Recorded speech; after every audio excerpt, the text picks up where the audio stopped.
أما بعد فأعوذ بالله من الشيطان الرجيم. بسم الله الرحمن الرحيم. إن الدين عند الله الإسلام. وقال الله تعالى في مقام آخر: ومن يبتغ غير الإسلام دينا فلن يقبل منه وهو في الآخرة من الخاسرين. صدق الله العظيم وصدق رسوله النبي الكريم، ونحن على ذلك من الشاهدين والشاكرين والحمد لله رب العالمين. برادران اسلام، عزیز ساتھیوں، دوستوں، بزرگوں، اللہ تعالیٰ کا بہت بڑا احسان، کرم اور شکر ہے کہ اللہ تعالیٰ نے ہم سب کو ایک مبارک دن اور مبارک وقت میں دنیا کے ماحول سے نکال کر کے اپنے پاکیزہ اور مقدس گھر میں آنے کی توفیق عطا فرمائی. یہ محض اللہ تعالیٰ کی توفیق ہے. اللہ تعالیٰ جس بندے کے ساتھ خیر کا، بھلائی کا معاملہ کرنا چاہتے ہیں، اس کو اللہ تعالیٰ دین کی سمجھ عطا فرماتے ہیں، اعمال حسنہ کی توفیق عطا فرماتے ہیں. جمعے کا دن یہ تمام دنوں کا سردار ہے اور یوں فرمایا کہ ہفتے کی عید ہے. بڑی فضیلت کا حامل ہے یہ جمعے کا دن. یوں فرمایا، احادیث میں آتا ہے کہ نبی کریم صلی اللہ تعالی علیہ وسلم نے یوں فرمایا کہ جمعے کے دن جو بندہ غسل کر کے اور جلدی مسجد میں آنے کی کوشش کرتا ہے اور جلدی مسجد پہنچتا ہے تو اللہ تعالیٰ اس جمعے سے لے کر کے اگلے جمعے تک کے گناہوں کو معاف فرما دیتا ہے. اور کچھ اعمال ایسے ہیں جمعے کے دن کے اندر کہ جو بندہ ان اعمال کو کرتا ہے، اللہ تعالیٰ اس بندے کے حصے میں اور اس کے اعمال نامے کو نیکیوں سے بھر دیتے ہیں. اور وہ اعمال یہ ہیں کہ نبی کریم صلی اللہ تعالی علیہ وسلم نے یوں فرمایا احادیث میں کہ جو جمعے کے دن سورہ کہف پڑھتا ہے، جو جمعے کے دن سورہ کہف کو پڑھتا ہے، نبی کریم صلی اللہ تعالی علیہ وسلم نے یوں فرمایا کہ آسمان اور زمین کی خالی جگہ کو اس کے لیے نیکیوں سے بھر دیا جاتا ہے. اب وہ سورہ کہف قرآن کریم میں ایک سورت ہے جو 15 اور 16 پارے کے اندر ہے. اس کو جو بندہ جمعے کے دن پڑھتا ہے، اللہ تعالیٰ اس کو یہ ثواب عطا فرماتے ہیں. اور بعض روایتوں میں اس کے اول اور آخر کی 10 آیتوں کو پڑھنے کا ذکر آیا ہے. اور وہ فرما کہ دجال کے فتنے سے جو ان صورتوں کی پابندی کے ساتھ جمعے کو دن سورہ کہف کی آیات کو پڑھتا ہے، دجال کے فتنے سے اللہ تعالیٰ اس کو محفوظ رکھتے ہیں. اور جمعے کے دن میں ایک گھڑی ایسی ہے، جمعے کے دن کے اندر ایک گھڑی ایسی ہے اور ایک وقت ایسا ہے، ایک ٹائم ایسا ہے کہ بندہ اللہ رب العزت سے جو اپنی جائز تمنا، جو جائز مراد اور جو اللہ تعالیٰ سے دعا کرتا ہے، اللہ تعالیٰ اس دعا کو ضرور قبول فرماتے ہیں. اور وہ قبولیت کی گھڑی اللہ رب العزت نے جمعے کے دن میں رکھی ہے. اب وہ جمعے کے دن میں کس وقت ہوتی ہے؟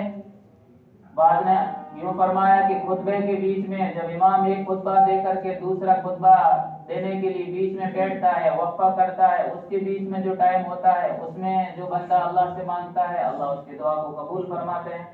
اور بعض یوں فرمایا کہ عصر کے اور مغرب کے بیچ کا جو ٹائم ہے جمعے کے دن میں، اس وقت جو بندہ اللہ رب العزت سے مانگتا ہے، اللہ اس کی ضرور سنتا ہے، ضرور اس کی دعا قبول فرماتے ہیں.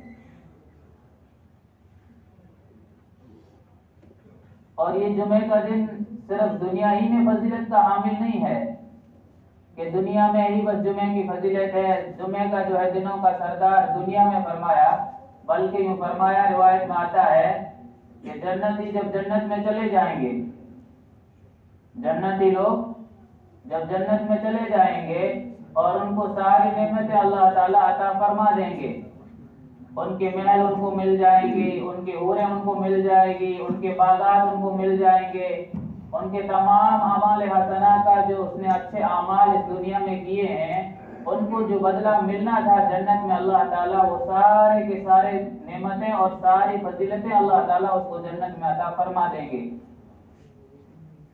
عالیشان محل عطا فرمائیں گے، حوریں ان کو اللہ تعالیٰ عطا فرمائیں گے، نہریں جو شہد کی جو ہے شرابت طہورا، وہاں جو ہے شربت کی نہریں ہوں گی، دودھ کی نہریں ہوں گی، یہ چلتی ہوئی سارے اعمال اچھے اعمال کرنے والے بندوں کو جنت مل جائے گی اور جنت کی ساری نعمتیں مل جائے گی۔ اس کے بعد بھی اللہ تعالیٰ اپنے بندوں سے کہیں گے کہ اب بھی تجھے کسی چیز کی ضرورت ہے، اب بھی تجھے کسی چیز کی ضرورت ہے یا کوئی چیز باقی رہ گئی دینے کے لیے؟ تو وہ کہیں گے اللہ تعالیٰ تو نے ساری نعمتیں عطا فرما دی اور سب سے بڑا فضل تو نے یہ فرما دیا کہ مجھے جنت عطا فرما دی، جنت عطا فرمانے کے بعد اور جنت عطا فرمانے کے بعد اس جنت کے اندر جو ساری نعمت تو نے عطا فرما دی، اب اس کے بعد مجھے کیا چاہیے؟ کہا کہ تمہیں پتہ نہیں ہے، تم اپنے علماء کے پاس جاؤ، تمہیں پتہ نہیں ہے تم کن کے پاس جاؤ، اپنے علماء کے پاس جاؤ۔ دنیا میں جن کو پیچھے کی سب میں رکھتے ہیں نا، مولوی کو کیا پتا ہے، سیاست میں مولوی کو کیا لینا دینا؟ ہاں، سارے ڈپارٹمنٹ میں، سارے کاموں میں، سارے دنیا کے کاموں میں مشورہ لینا ہے، دنیا کا کوئی کام کرنا ہے، کوئی اچھا کام کرنا ہے تو عالم سے کیا مشورہ لینا، مولوی کو کیا پتا، حافظ کو تو امام کو جو مسجد سے مصلی سے مطلب ہے کہ اللہ کے رسول صلی اللہ علیہ وسلم کا یہ مصلی نہیں ہے کہ اللہ کے رسول صلی اللہ علیہ وسلم نے اس مصلی پہ کھڑے رہ کر کے، اس ممبر پہ کھڑے رہ کر کے تمام سیاسی کام اور تمام دنیا کی رہبری نہیں فرمائی تھی۔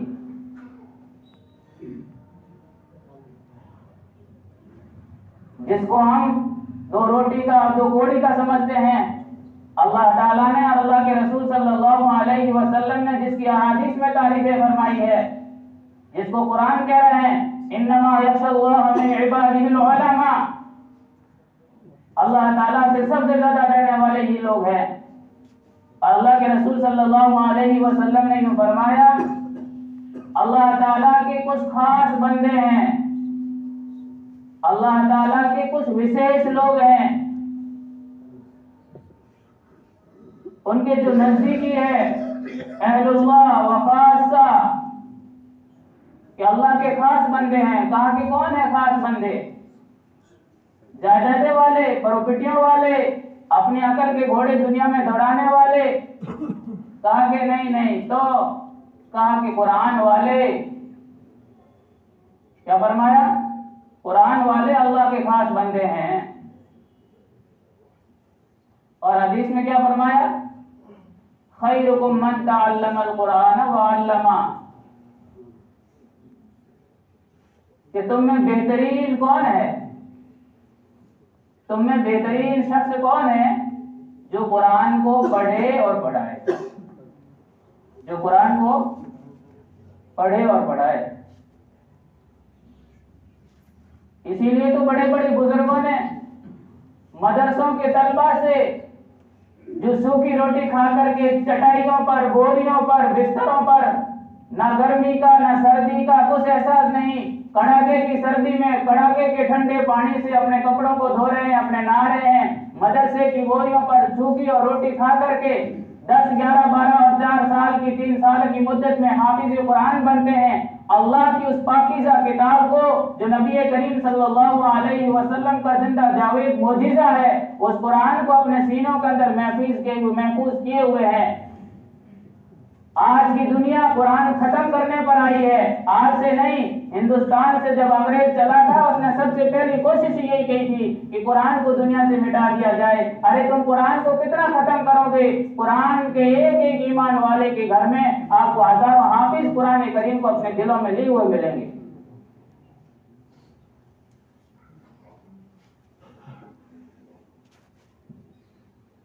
تم بہترین امت میں وہ ہے جو قرآن کو سیکھے اور سکھائے۔ ایک بہت بڑے بزرگ اللہ والے، بہت بڑے بزرگ مسجد حرم میں بیٹھ کر کے اللہ کے رسول صلی اللہ علیہ وسلم کی احادیث کو پڑھا رہے ہیں، اور حدیثوں کو پڑھنے کے لیے لوگ اتنے آ رہے ہیں، اتنا مجمع ہو گیا کہ انتظامیہ لوگوں کو اور انتظامیہ کمیٹی کو یہ کہنا پڑا کہ حضرت شیخ اپنی مجلس کو سمیٹیں، اپنے حلقہ درس کو سمیٹ لیا کریں، تاکہ جو صاف صفائی والے ہیں اور انتظام والے ہیں ان لوگوں کو دقت اور پریشانی نہ ہو۔ اتنی بڑی مجمع شیخ کی حدیث کو سننے کے لیے وہاں پہنچ رہے ہیں، اتنی بڑی بھیڑ وہاں ہو رہی ہے، اور ان لوگ ہر سال آتے تھے، احادیث سن کر کے چلے جاتے تھے۔ ایک سال آئے تو لوگوں نے شیخ کو وہاں موجود نہ پایا۔ ایک سال آئے تو لوگوں نے شیخ کو وہاں موجود، ان اللہ والے بزرگ جو وہاں قرآن اور حدیث کی تعلیم دے رہے تھے ان کو وہاں موجود نہیں پایا۔ کہا کہ حرم جیسی جگہ کو اور مسجد حرام کے اور کعبہ کا سامنے بیٹھ کر کے حدیثیں پڑھانے والے شیخ کہاں چلے گئے؟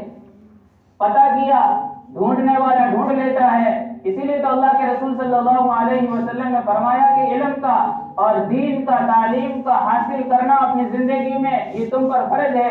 آج نے فرمایا کہ دین کو حاصل کرنے کے لیے چاہے تم دور دراز کسی علاقوں میں جانا پڑے، پھر بھی تمہیں وہاں جا کر کے، اور صحابہ کرام کی یہ عادت تھی کہ کسی کے پاس اللہ کے رسول صلی اللہ علیہ وسلم کی ایک حدیث ہے اور اس حدیث کو سننے والے صحابی بہت دور دراز علاقے میں بیٹھے ہوئے ہیں، اور اس حدیث کو سننے کے لیے صحابہ کرام نے کئی ہزاروں سال کلومیٹر کا سفر طے کر کے اس حدیث کو سننے کے لیے وہاں گئے ہیں۔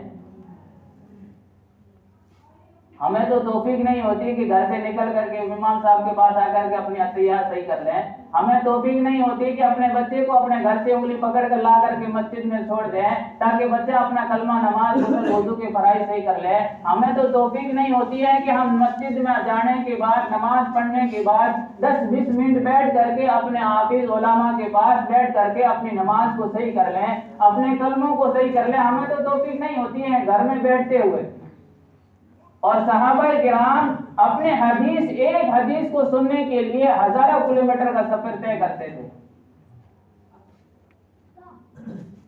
تو وہ شیخ یہاں مکہ شریف میں یہاں موجود نہیں ہے، کہاں چلے گئے؟ کہاں کہ شیخ باہر کہیں دیہات جنگل بستی میں چلے گئے جہاں غریب مسلمان رہتے ہیں، اور وہاں جا کر کے گھاس پھوس کی ایک جھونپڑی بنا لی، اور اس جھونپڑی کے اندر اوپر یہ حدیث لکھ دی خیرکم من تعلم القرآن وعلمہ، اور اندر بیٹھ کے اپنے بچوں کو، مسلمانوں کے بچوں کو قرآن کریم سکھا رہے ہیں۔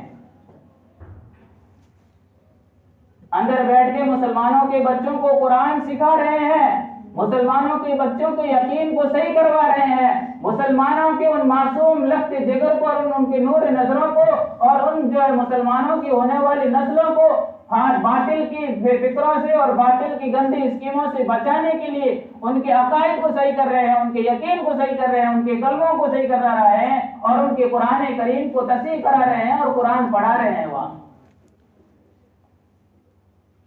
فرمایا کہ شیخ مسجد حرام جیسی مقدس جگہ کو اور اللہ کے گھر کے سامنے بیٹھ کر کے حدیثیں پڑھانے کی ذمہ داری کو وہاں سے چھوڑ کر کے آپ یہاں کیسے آ گئے؟ کہا کہ میری جھونپڑی پر جو حدیث لکھی ہوئی ہے، یہ گھاس پھوس کی جھونپڑی بنی ہوئی ہے، اس کے اوپر یہ حدیث لکھ رکھی ہے، اور اس حدیث میں یہ فرمایا کہ تم میں بہترین وہ ہے جو قرآن کو سیکھے اور سکھائے۔ اس حدیث نے مجھے یہاں آنے پر مجبور کر دیا۔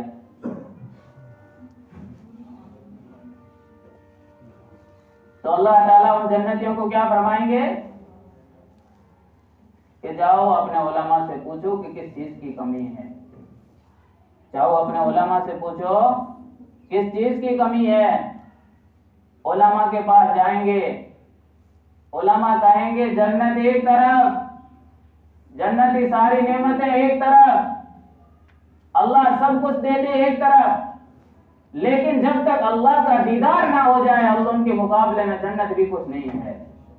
اور وہ جمعے کے دن اللہ تعالیٰ اپنا دیدار جنتیوں کو کرائیں گے، یہ وہ جمعے کا دن ہوگا، یہ وہی جمعے کا دن ہوگا جب اللہ تعالیٰ جنتیوں کو دیدار کروائیں گے۔ اس لیے میرے دوستوں اور بزرگوں، اللہ تعالیٰ نے اپنے قرآن کریم کے اندر یہ فرمایا ان الدین عند اللہ الاسلام، کہ اللہ کے یہاں سب سے پاکیزہ اور مذہب جو دھرم پسند ہے وہ دین اسلام ہے، وہ دین اسلام ہے۔ بہرحال یہ اسلامی مہینوں کے اعتبار سے یہ رجب کا مہینہ چل رہا ہے۔ کون سا مہینہ چل رہا ہے بھائی؟ رجب کا مہینہ چل رہا ہے۔ جیسے ہمیں انگلش کے مہینے فٹافٹ یاد ہوتے ہیں، انگلش کی تاریخ ہمیں یاد ہوتی ہے نا، اسی طریقے سے ہمیں اسلامی تاریخ اور اسلامی مہینہ بھی یاد رکھنا چاہیے۔ ہاں، اللہ کے رسول صلی اللہ علیہ وسلم کا معمول اس مہینے کے اندر یہ تھا کہ جب بھی رجب کا مہینہ آ جاتا تھا اللہ کے رسول صلی اللہ علیہ وسلم یہ دعا فرماتے تھے، اللہم بارک رجب و شعبان و بلغنا رمضان، کہ اللہ مجھے رجب کے مہینے میں اور اس کے بعد آنے والا مہینہ شعبان کا مہینہ ہوگا جس میں شب برات آئے گی، کہا کہ مجھے اس رجب کے مہینے میں اور شعبان کے مہینے میں برکت عطا فرما اور مجھے رمضان تک پہنچا، یہ اللہ کے رسول صلی اللہ علیہ وسلم گویا رمضان کی تیاری اس مہینے سے شروع کر دیتے تھے۔ اور بعض احادیث میں آتا ہے کہ شعبان کے مہینے میں تو اللہ کے رسول صلی اللہ علیہ وسلم بڑی کثرت کے ساتھ، یعنی اس کے بعد آنے والے مہینے میں اللہ کے رسول صلی اللہ علیہ وسلم کثرت کے ساتھ روزہ رکھتے تھے۔ کثرت کے ساتھ کیا کرتے تھے؟ روزے رکھتے تھے، تاکہ رمضان کی عمل مشق ہوتے تھے اور رمضان کی تیاری اچھی طریقے سے کرتے تھے۔ لیکن اب میرے دوست اور بزرگوں، ہمیں یہ سوچنا ہے کہ ایک تو دین کو سیکھنا، کیا سمجھنا اس بات کو، میری بات بڑی توجہ کے ساتھ سننے کے لائق ہوتی ہے۔ اس لیے اللہ کے رسول صلی اللہ علیہ وسلم ایک تو دین کو سیکھنا اور دین کو سیکھ کر اس پر عمل کرنا، اور ایک اپنے دین کو بچا کے